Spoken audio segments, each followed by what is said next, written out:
On the night of his wife's surprise birthday party, Colin vanished without a trace. But just as the champagne popped and the music rose, a video played that exposed not just one betrayal, but five, all masterminded by the woman everyone thought was the perfect wife. What followed shattered families, upended careers, and lit the fuse on a cold, calculated revenge 6 months in the making. Colin Walker had spent most of his life building things, prototypes, patents, and a family he believed in. At 45, he took early retirement from his R&D job, cashed out $850,000 in stock options, and vanished without telling a soul. His wife, Kendra, thought he was flying out for a consulting gig. She didn't realize he was already gone, for good. Colin didn't make a scene. No confrontation, no accusations, just quiet precision, the way engineers are wired to work. He'd studied the law, confirmed his stock options weren't joint property, and moved the money out before anyone knew what he was planning. He packed a single bag, donated his wardrobe, rented a U-Haul under his uncle's name, and left California behind. He didn't even keep his phone. He dumped it in the kitchen trash the morning of Kendra's flight. He headed east, back to South Dakota, to the farm he'd inherited years ago but never sold, mostly because Kendra hated it. She called it a relic of a life he should have outgrown. Funny, that same relic had rental properties that paid most of his bills and a shop where he once fixed tractors instead of managing engineers. The morning he left, he sent a single text to David, his son-in-law and former colleague. "This is my new number. I'll be out of reach for a while." David knew something was up. He'd seen the footage, the one from the backyard camera Kendra forgot to disable. It showed her and the daughters, wine in hand, laughing about their affairs. Colin had watched that video 3 times before believing it. At first, he hoped it was some twisted joke.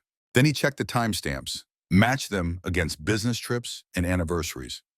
Every detail aligned. He showed it to David, who went pale. "You need to wipe your digital trail," David said. "Done," Colin replied. There were no threats, no ultimatums, just a plan. He coordinated with Karen, Eric Hopper's wife, and, as fate would have it, a divorce attorney.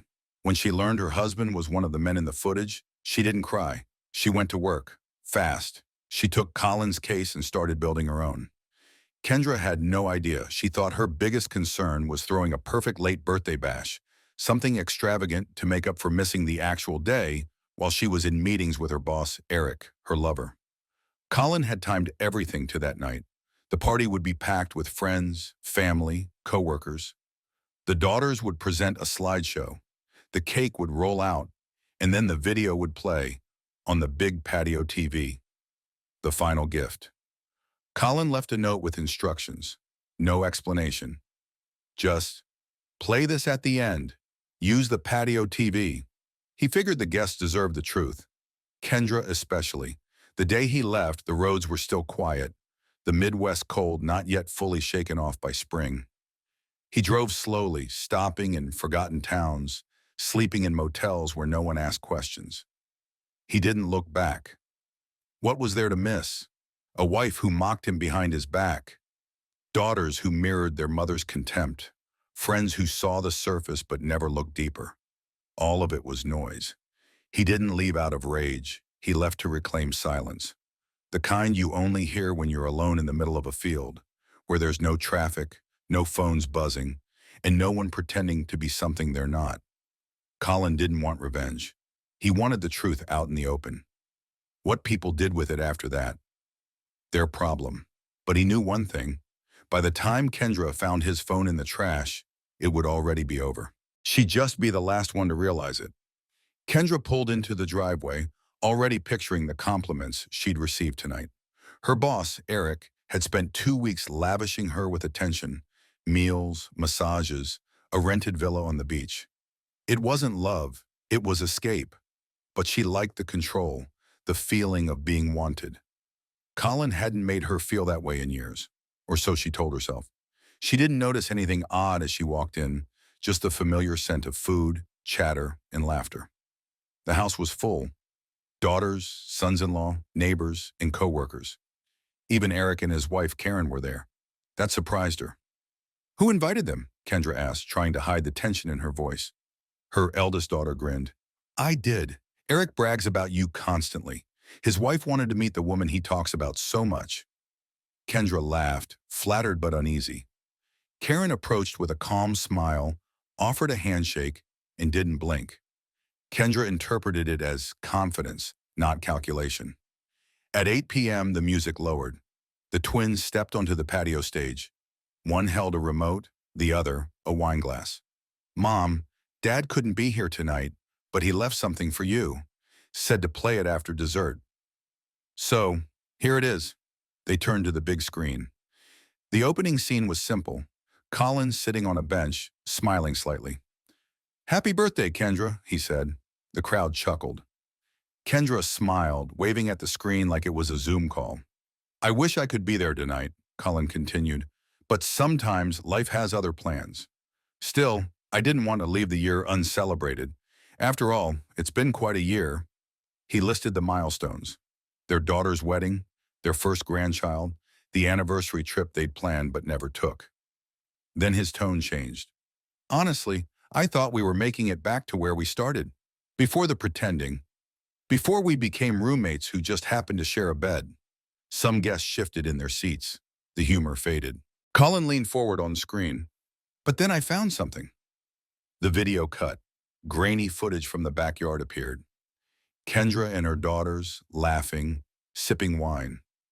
At first it seemed innocent. Then they started talking. About their affairs, about how easy it was to lie, about how dumb their husbands were for believing them. They joked about excuses, shared hotel names, bragged about keeping secrets. Kendra led the conversation. She talked about auditioning lovers like shoes. Laughter followed, but in the party crowd, no one was laughing now. Some husbands looked stunned. One rubbed his temples. Another got up and walked to the edge of the patio, staring into the dark. Back on screen, Colin appeared again. "Wild, huh? I couldn't believe it either." So I dug deeper. Another clip, this time from a hotel lobby. Colin narrated calmly. "Vancouver. Long walks. One room, one bed. Photos of Eric and Kendra played in sequence. Sunset dinners, carriage rides, a private boat cruise. Nothing scandalous, yet nothing deniable." Gasps echoed through the crowd. The video returned to Colin. "Kendra, was this your birthday present to yourself? Or is this just how you say thank you to your boss?" He didn't yell. He didn't curse. He asked one last question. "And to my sons-in-law watching this, you might want to talk to your wives. I wish someone had warned me." The screen went black. No music, no applause, just silence. Kendra stood frozen. Her daughters turned pale. The husbands, each of them, walked away from their wives without a word. Karen stepped forward. Calmly, precisely, she served Kendra and Eric with divorce papers. Then she turned and left. Word spread fast. By morning, 3 more wives had been served. Colin's daughters were crying, not because of guilt, but because the mask had been ripped off. Eric stood stunned, unsure which direction to run. He never thought Colin knew. He definitely didn't think Karen suspected. It took him a full minute to realize Karen was Colin's lawyer, and she had known for weeks. 5 marriages started crumbling that night. Colin didn't stick around to watch. He was already on the road. Motel key in hand, coffee in the cup holder, phone off. That night, he checked into a roadside motel and finally turned his phone back on. One message waited. It was Karen. "Call me." He did. "How'd it go?" he asked. "Better than we hoped," she replied, laughing softly. "You missed quite the show." She told him everything, about the guest reactions, about Eric's stunned silence, about Kendra searching for answers and finding none. "They realized the cameras were still rolling," Karen said. "The best part? All 4 women said, in perfect sync, 'Oh crap, we're screwed.'" Karen gained 3 new clients that night. Divorce was now a family affair. And Colin? He didn't feel victory. He felt release. No more lies. No more wondering. Just truth. And that was enough, for now. The morning after the party, Kendra showed up at Colin's old office demanding answers. When the receptionist told her he had retired weeks ago, she froze. His email? Closed. Phone? Disconnected. Pension checks? Already redirected to a new address. She wasn't just abandoned. She was erased. David, her son-in-law, confirmed the truth. He's gone, Kendra. Moved out. New phone, new state, new life. And no, he's not telling anyone where. When she pressed further, David added something else. He left because he found out everything. The footage, the affairs, the lies. You should have known it would catch up. That same day, Eric was served again, this time with an alienation of affection lawsuit. Colin had filed it through Karen's office in a state where it could still cost him millions. The company's board wasn't amused either. Eric had used company funds during his business trips. By week's end, Eric was demoted, and Karen was offered his position. Kendra was fired. Her department couldn't survive the scandal. Her daughters tried to call Colin but got no answer. All three of their marriages were collapsing. The husbands weren't angry. They were done. Carrie, the eldest, was the first to ask the right question. Were we just copying Mom? David, her husband, wasn't forgiving. You're acting like her, smiling while lying, telling me everything's fine when it's not. Carrie cried for the first time in weeks. Then she did something Colin hadn't expected. She drove to Karen's office and asked to see the full video again. Not to argue, to understand. Karen obliged. Carrie watched herself, glass in hand, laughing about a lie she told her husband. She watched her mother brag about weekend flings like they were shopping trips. She didn't cry during the playback, but afterwards she asked, "Did Dad really think we were lost?" Karen didn't answer. She didn't need to. A week later, Carrie told David she wanted to rebuild. He agreed on one condition, a paternity test. The results came back. The child was his. Counseling started the next day. Faith and Hope didn't fare as well. Their husbands moved out. When the twins showed up unannounced at Colin's hotel, demanding an explanation, he didn't argue. He called security. They came in angry, blaming me, he told Karen later. I let them for 5 minutes. Then I said nothing and pointed to the door. The fallout rippled fast. The daughters were no longer just embarrassed. They were isolated. Their husbands cut contact. Even Carrie began distancing herself from them. In the meantime, Colin and Karen had grown closer. They started slowly, coffee calls, long emails, sharing details about life before the storm. Turns out they'd grown up 20 miles apart but never met. Colin had helped Karen's brother-in-law get his first tractor dealership. Years later, Karen helped Colin get his life back. What began as professional turned personal, Karen called it healing. Colin called it survival. 2 months after the party, Karen visited South Dakota. Amber and Meadow, Karen's daughters, insisted she take a break. They booked her flight, packed her bags, and told her, "Go see him. Start fresh." Colin picked her up at the airport. No grand gestures, just quiet familiarity. They had dinner, met with family, and talked until midnight. By week's end, Karen agreed to move back. Her practice was sold. Her daughters supported the decision. She wasn't running from the past. She was walking into something better. Meanwhile, Kendra was spiraling. She hired a private investigator to track Colin down. He found nothing. No digital trace, no social media, no receipts. She showed up at Karen's former office demanding her case files. The receptionist simply said, "Miss Grant no longer practices law." Kendra's grip on control had finally broken. She had nothing left to manage. No marriage, no career, no image. The daughters stopped speaking to her. They left a note. "We need space. We're not proud of who we've become." Kendra blamed Colin for breaking the family. But Colin wasn't breaking anything. He had simply stopped pretending. He poured his energy into rebuilding the farm. The barn became his workshop again. He ordered supplies, repaired equipment, and met with locals about consulting. He didn't just restart his life. He upgraded it. Karen visited again, then stayed longer. By the end of summer, they had drawn up plans for a new house. Simple, open floor plan, designed for warmth and function. Her daughters were applying to grad school nearby. Colin's daughters, at least Carrie, were slowly rebuilding trust. Then came the surprise. Carrie called. She and David were expecting again. "You'll always be Grandpa," she said, "no matter what happens." Colin smiled but didn't respond. That night, he told Karen, "I'll be here if they want me, but I won't chase them. Not anymore." Karen nodded. "You've already done enough. Now it's on them." By late summer, everything had changed. Kendra's social circle had evaporated. No more brunches, no work functions, no text return. People who once complimented her at parties now crossed the street to avoid eye contact. The fallout from the video reached further than she expected. Her daughter's husbands, men she once dismissed as too passive, had all found their voices. Colin hadn't needed to drag anyone down. Kendra and her daughters did that themselves. Carrie was trying to rebuild her life. She and David stayed in counseling. The trust wasn't back yet, but the effort was real. Their son, little Colin, gave them a reason to keep going.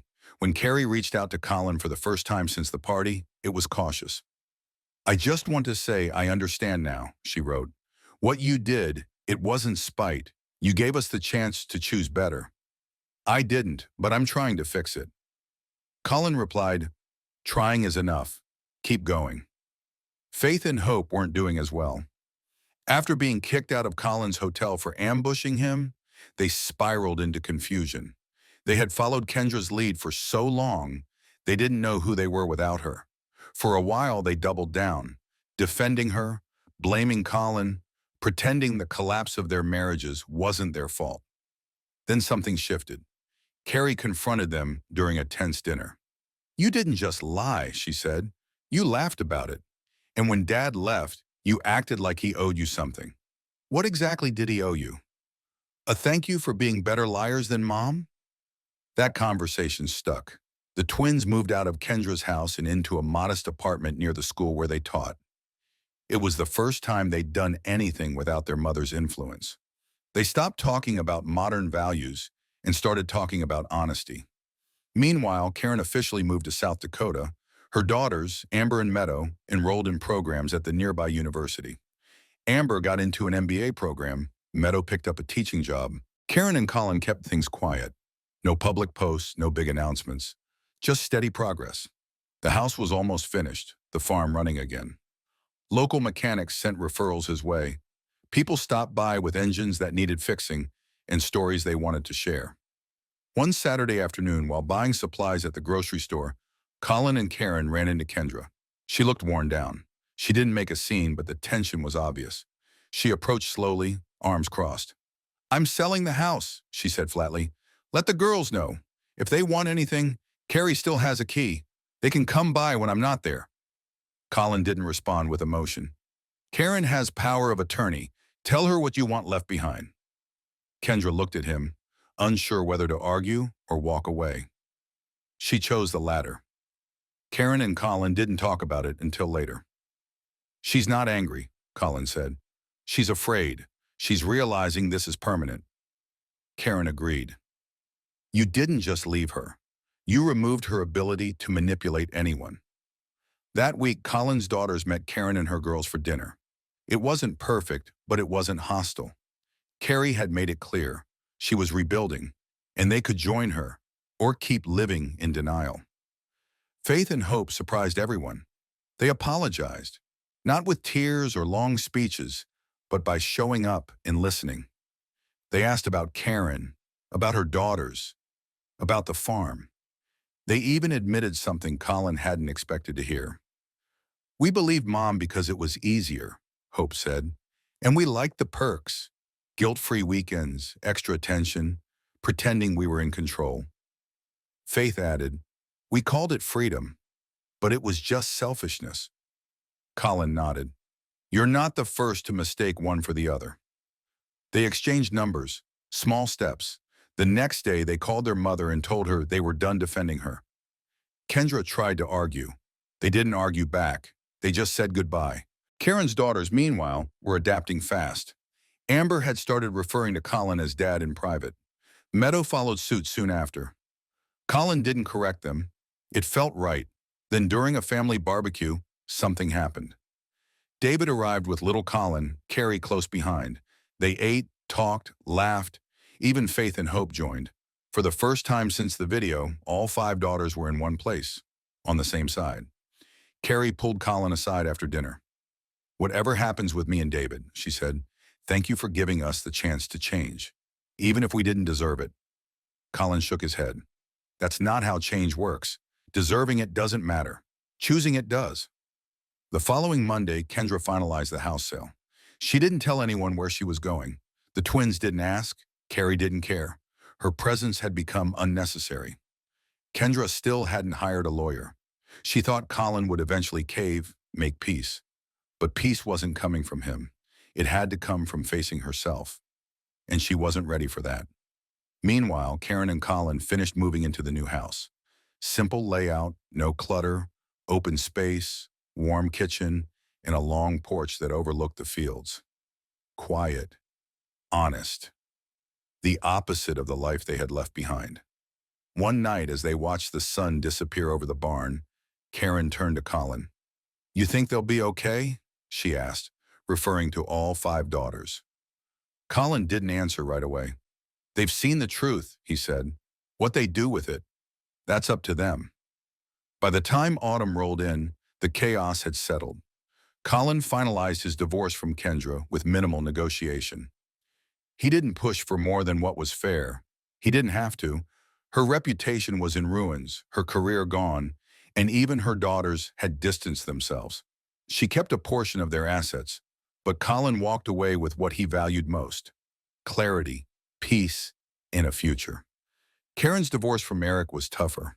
He fought for everything: money, property, even shared friends. But when it became clear that Karen's legal background, calm demeanor, and airtight evidence would win every round, he gave up. He kept the house. Karen kept her dignity. By mid-October, Colin and Karen stood together on a small courthouse lawn, surrounded by family.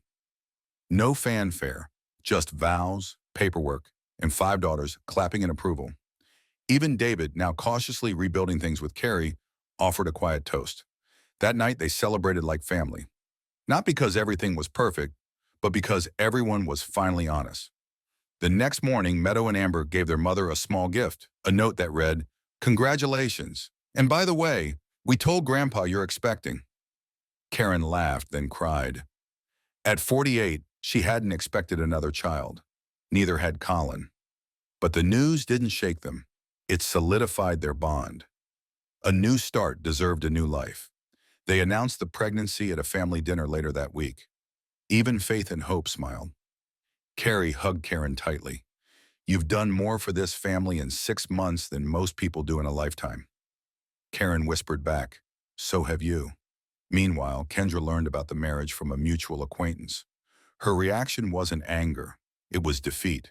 She had lost control, not just of Colin, but of the narrative. For years, she shaped the story. Misunderstood wife, overworked husband, modern marriage. That version was dead, and everyone knew it. She sent a message through a third party asking if Colin would speak with her. He didn't reply. Not out of spite, but because there was nothing left to say. One night in November, Faith and Hope invited Karen and Colin to dinner. They wanted to talk, really talk. They explained how they'd changed schools, how they'd stopped pretending their past didn't matter. "We tell our students the truth now," Faith said. "We admit we were wrong. And we tell them fixing your life starts with owning it." Hope added, "We're not asking for anything, just wanted you to know." Colin nodded. "That's all I ever wanted, for you to understand what it cost." By December, the family was functioning like a unit. Amber started her MBA. Meadow picked up extra hours at school. Carrie and David were in a better place. The twins, now living in their own home, had started mentoring at-risk teens, using their story as a warning. The community took notice. The man who had once vanished in silence now ran a local consulting service for agricultural tech.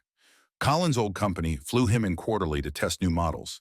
Each visit, he returned with updates and stories. And each return, the family gathered like clockwork. One snowy evening, Colin and Karen stood on the porch, watching Amber and Meadow decorate a small tree with Faith's help. Hope played with little Colin in the snow, while David and Carrie watched from the steps. "Looks like Christmas came early," Karen said. Colin glanced over.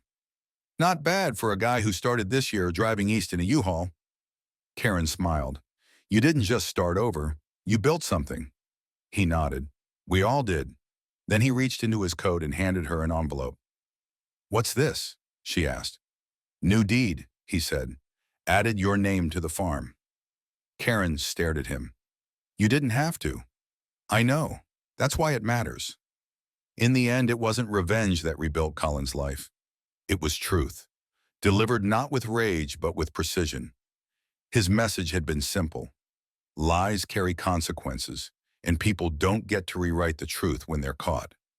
Kendra had tried. She lost. Colin didn't just win. He walked away with something far better. Respect, not just from others, but from himself. In a time when so many choose to retaliate in anger, Colin proved another path. He exposed betrayal, protected his future, and still gave others a chance to change. Some took it, others didn't. But the ones who did, they built something real. And that was the legacy Colin left behind. Not a broken family, but a stronger one. One based on truth,